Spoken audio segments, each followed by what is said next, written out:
Sud Radio Berkov dans tous ses états. Le fait du jour. Quelques chiffres. Quasiment 9000 entreprises françaises ont mis la clé sous la porte au troisième trimestre 2022. Ça fait décoller le niveau de défaillance de 69% sur un an. Un taux jamais observé en 25 ans, une hausse record. C'est par ces mots peu rassurants que le groupe Altares, spécialisé dans les données d'entreprise, commente l'explosion des défaillances. On va pas donner tous les chiffres, mais quand même, c'est fort. 38 000 entreprises qui se sont retrouvées en cessation de paiement sur les 12 derniers mois, etc., etc., etc. Nicolas Meillan, bonjour. Bonjour. Vous êtes ingénieur, vous êtes conseiller scientifique, vous êtes spécialiste, vous êtes ex-spécialiste des questions de transport d'énergie pour France Stratégie. Qu'est-ce qui se passe exactement? Parce qu'on peut dire aussi, vous savez, c'est le chaos créatif chez RH Schumpeter. Bon, ben il y a des entreprises qui meurent, d'autres qui naissent, etc. C'est le cycle. Mais là, c'est plus tellement le cycle. Il se passe autre chose. Non, il se passe autre chose. Vous avez en fait un triple effet qui se coule. Alors on parle beaucoup de l'augmentation des coûts de l'électricité, du gaz, donc ça c'est vrai pour la plupart des entreprises. Ça va aussi beaucoup impacter nos industriels qui risquent de délocaliser aux États-Unis puisque le coût du gaz là-bas est 7 fois moins élevé. Donc ça c'est le premier effet. Vous avez un second effet qui est avec la crise du Covid et le quoi qu'il en coûte. Nous avons subventionné et nous avons perfusé toutes nos entreprises et donc les niveaux de défaillance et de faillite ont atteint des plus bas, puisqu'on leur a donné accès à des prêts garantis par l'État, les fameux PGE, et puis aussi on a décalé les charges d'URSSAF. Ouais, sauf qu'un jour, il faut passer à la caisse. Et ce jour, c'est maintenant. Il faut rembourser les prêts et il faut payer les charges à l'URSSAF. C'est maintenant, c'est en ce moment. Enfin, c'est en ce moment. Et puis le troisième point, c'est surtout que on a le double effet ciseau, c'est-à-dire que leur chiffre d'affaires diminue. Juste un exemple, le commerce en ligne, moins 30% depuis le début de l'année, puisqu'avec la guerre en Ukraine, eh bien, effectivement, les gens, le niveau de confiance des ménages a beaucoup diminué, et donc ils vont moins consommer, puisqu'ils ne savent pas à quelle sauce ils vont être mangés. Et donc, pour une entreprise, quand vous avez à la fois le chiffre d'affaires qui baisse et vos coûts qui augmentent, eh bien, malheureusement, ça se finit souvent assez mal. Et est-ce que c'est perçu? Alors, est-ce que c'est parce que certains disent, vous savez, Dupond-Moretti sur la justice, est-ce qu'on Dupond-Morettiserait en disant c'est vraiment pas une crise, c'est un ressenti de crise, c'est un sentiment de crise qui n'est pas reposé sur la réalité? Est-ce que le psychologique, je veux dire, joue un rôle très important? Non, là c'est vraiment très structurel. Et malheureusement, ça risque de continuer à s'aggraver avec les mois qui viennent. En 2019, on était à 52 000 défaillances d'entreprises par an. Là, on est à 38 000, donc on pourrait dire voir le verre à moitié plein et qu'on est toujours plus bas. Mais malheureusement, avec les politiques des banques centrales, notamment pour lutter contre l'inflation, que ce soit aux États-Unis avec la Fed ou en Europe avec la BCE, qui augmente très fort les taux, eh bien, elles envoient volontairement l'économie dans le mur pour faire baisser l'inflation. Inflation forte, taux d'intérêt qui ça va continuer à votre avis sur la BCE? Les taux d'intérêt vont encore augmenter, on ne sait pas. On a toujours des niveaux d'inflation qui sont importants. En tout cas, aux États-Unis, la mauvaise nouvelle, c'est qu'ils s'attendaient à ce qu'ils appellent un soft landing, un atterrissage en douceur de l'économie. Mais là, en fait, aux États-Unis, l'inflation est très différente d'en Europe. Nous, c'est principalement le coût de l'électricité et le coût du gaz qui ont été multipliés par entre 10 et 20. Aux États-Unis, c'est structurel. C'est les salaires qui augmentent. Et donc, ils ont beaucoup de mal, malgré leur hausse des taux, à la faire baisser. Donc, leur but est d'envoyer l'économie mondiale dans le mur. Le dollar est un plus haut historique, l'euro est un plus bas, le yen est un plus bas, la livre est un plus bas. Et donc, les perspectives pour l'année prochaine, malheureusement, ne sont pas très bonnes. Donc, en fait, c'est l'Europe qui va subir le choc plus que d'autres, en tout cas. L'Europe, mais des pays comme le Japon aussi vont être beaucoup impactés. Aujourd'hui, je crois que le yen, il a un plus bas d'une trentaine d'années face au dollar. Donc, on va avoir un ralentissement mondial très important, un peu similaire à ce qu'on avait connu, si vous voulez, après les chocs pétroliers au début des années 80, au début du mandat de François Mitterrand. On avait la grande rigueur. Eh bien, on va malheureusement vivre la même chose, les mêmes causes ayant les mêmes effets. Les effets. Alors, est-ce qu'on peut dire, parce qu'on dit que les 3/4 des procédures de faillite concernent les TPE de moins de 3 salariés. Simplement, on sait que les PME-TPE, ce sont eux, on l'a dit plusieurs fois, qui font la majorité des emplois. Bien sûr. C'est clair, de très loin. Est-ce qu'à votre avis, ça peut engendrer quoi? En fait, si cette tendance-là continue, engendrer à part effectivement la défaillance, puis le chômage, etc., socialement, ça peut engendrer quand même une crise encore plus grande. Bah, bien sûr, comme vous le dites, hein, les emplois, ce ne sont pas les grandes entreprises, ce seront les petites entreprises. On a la même chose en Allemagne. Hein. Et donc ça, c'est très préoccupant parce qu'en fait, finalement, vous allez faire disparaître tous les petits. Il ne restera de la place que pour les gros. Pourquoi? Parce que les gros, eux, peuvent acheter des gros volumes de gaz, des gros volumes d'électricité et peuvent avoir des meilleurs prix. Quand vous êtes une petite entreprise, vous avez votre contrat, alors il y a des mécanismes de protection qui existent. Une TPE jusqu'à 2 millions d'euros de chiffre d'affaires, elle a accès aux tarifs réglementés comme un particulier. Ouais. Le gouvernement a annoncé des nouvelles mesures pour les PME avec une prise en charge jusqu'à 25% de leur facture d'électricité, mais bon, si elle est multipliée par 5, plus 400%, et qu'après vous faites moins 25%, il vous reste toujours plus 300% quand même. Hein. Et puis après, ce qui est très préoccupant, c'est que avec les règles à la fois de l'Union européenne, qui ne vous permettent pas de subventionner vos entreprises comme vous le voulez, bien évidemment, et avec aussi le précédent Liz Truss, on voit bien que Bruno Le Maire fait très attention parce qu'il n'a pas envie de devenir le Liz Truss de demain. Je rappelle que Liz Truss est partie au bout de quelques jours, première ministre britannique. 44 jours, un record. 44 jours, elle a réussi à enterrer la reine d'Angleterre, la livre sterling et le Royaume-Uni, donc ça s'était jamais fait. C'est pas mal, quel exploit. Quel exploit, mais surtout elle a été punie par les marchés financiers parce qu'elle a annoncé des baisses d'impôts massives, des aides massives.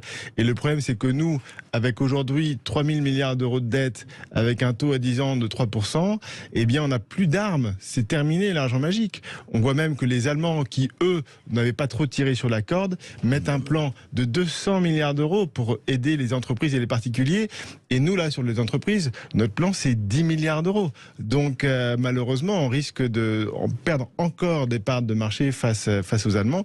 Et surtout, quand on voit, par exemple, que 70% de la production d'engrais a été arrêtée ou stoppée en Europe, 50% de la production aluminium a été stoppée. Ça, c'est suite à la Russie-Ukraine, ça. Bien sûr, avec l'augmentation des prix. Alors, pour la petite anecdote, les Américains ont aussi des sanctions contre les Russes, sauf sur les engrais, puisqu'ils ont le droit, ils ont fait l'exception, ils ont le droit d'acheter des engrais en Russie, mais ça, personne n'en parle. Faites ce que je dis, pas ce que je fais. Exactement. Quand vous fixez les règles, c'est plus facile. Oui, c'est vrai.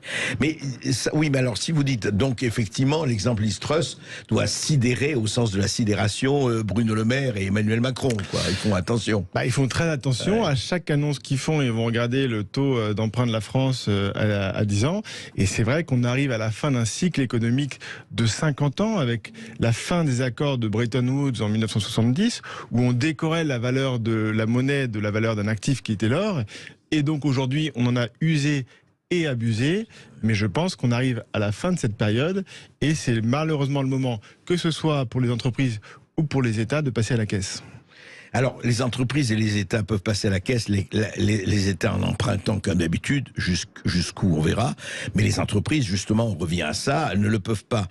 Qu'est-ce qui peut se passer? Est-ce qu'on peut... Quelle alternative, en fait, Nicolas? Mais on pose toujours le problème. Est-ce qu'il y a une alternative? Est-ce qu'il n'y en a pas? Voilà, on est dans les taux qui se resserrent. Ouais, c'était la question qu'auraient dû se poser nos dirigeants en début d'année, pour savoir si oui ou non il fallait laisser faire ou empêcher à tout prix l'invasion de l'Ukraine par M. Poutine et ne pas se laisser influencer par les États-Unis, parce qu'il n'y a pas d'alternative en fait au gaz pas cher russe, malheureusement. Et donc, si vous voulez, l'Europe et l'Allemagne s'est construite en ayant accès à cette énergie pas chère. Donc, on va pouvoir le remplacer, peut-être par du gaz de schiste américain, comme on le fait actuellement. À plus 30%, 40% plus cher. Hein. Et voilà, ou 4 fois plus cher qu'aux États-Unis. On va pouvoir le remplacer par du charbon. Mais si vous voulez, si vous n'avez plus accès à cette énergie pas chère, tous ces industriels, je vous prends juste un exemple, les voitures électriques, d'autres on a amené un très grand Airbus de la batterie pour les fabriquer en Europe. Comment est-ce qu'on fabrique une cellule de batterie de voiture électrique? Avec du gaz. Et donc qu'est-ce qui se passe par exemple en Allemagne? Tesla devait fabriquer une usine de fabrication de batteries à côté de Berlin, batteries à côté de celle des voitures. Qu'est-ce qu'ils ont décidé? Ils ont mis le système en stand-by et tous les équipements qui étaient destinés pour cette usine vont être envoyés aux États-Unis, au Texas, pour faire la même usine aux États-Unis. Pourquoi ? Parce que Joe Biden, mi-août, a mis en place la mesure dont Donald Trump rêvait. C'est-à-dire qu'il a réservé les aides à l'achat aux voitures fabriquées sur le sol américain avec des batteries fabriquées aux États-Unis, ce qui est contraire, bien évidemment, à toutes les règles du commerce international. C'est ça. Mais comme ce sont les États-Unis qui les écrivent, qui les écrivent, donc tout va bien. Et nous, donc aujourd'hui, c'est-à-dire que ce hub de batterie qui devait être créé par Tesla, notamment en Allemagne, est transposé au Texas. Ça y est. Voilà. Donc le projet est en pause en Allemagne et donc ils vont tout transférer. Mais malheureusement, pour moi, c'est le premier domino d'un ensemble d'entreprises qui risquent de délocaliser aux États-Unis.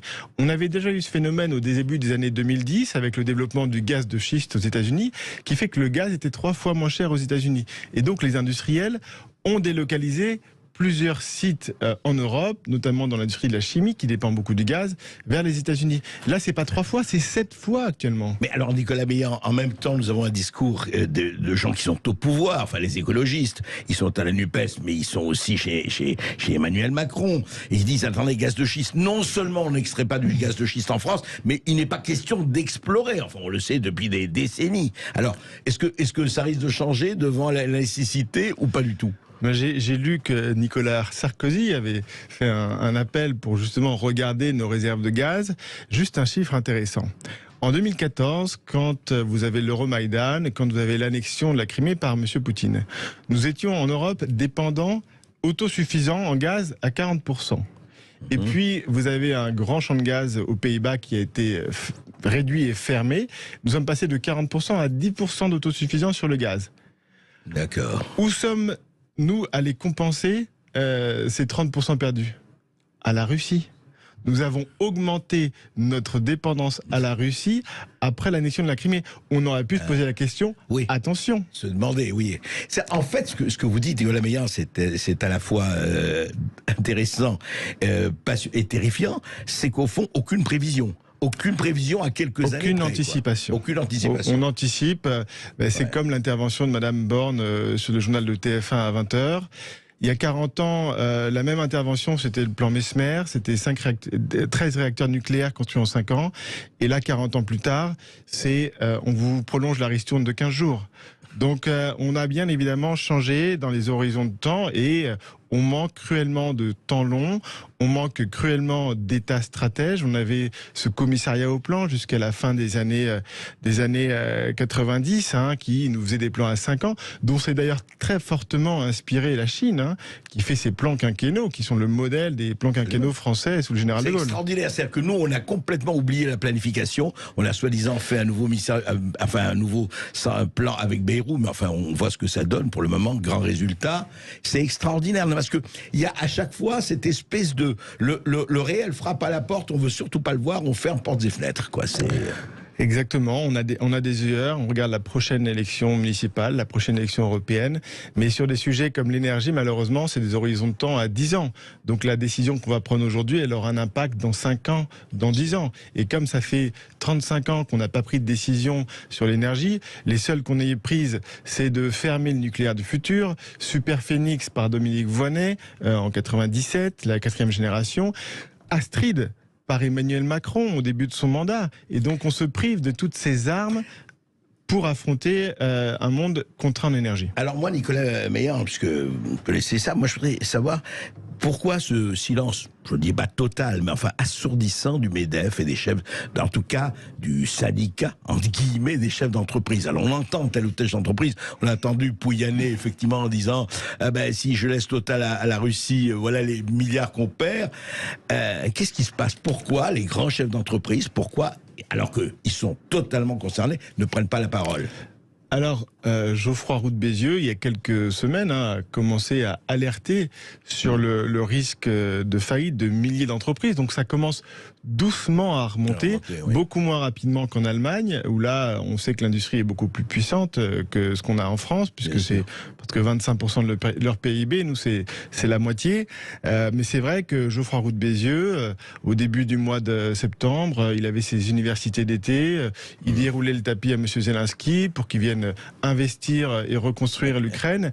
Et à l'époque, effectivement, il ne voyait pas ce mur arriver. Mais là, je crois qu'il le voit de plus en plus, et ce serait bien qu'il défendent au maximum leurs intérêts. Et malheureusement, je vous dis, on va être contraint et par les règles européennes et par le fait qu'avec notre niveau d'endettement, on va pas pouvoir refaire le Covid avec 550 milliards d'euros de dette en plus. Ça, c'est terminé. C'est fini. Ouais, le quoi qu'il en coûte, c'est terminé. Eh bien, écoutez, on va suivre ça avec vous, Nicolas Meillan. Merci de ces éclaircissements. Je pense que véritablement, on est face au mur. Et si on ne trouve pas, vous savez, c'était Jean-Paul Sartre qui disait, quand toutes les issues sont bouchées, il faut en inventer d'autres. Espérons qu'il y aura des gens pour en inventer d'autres.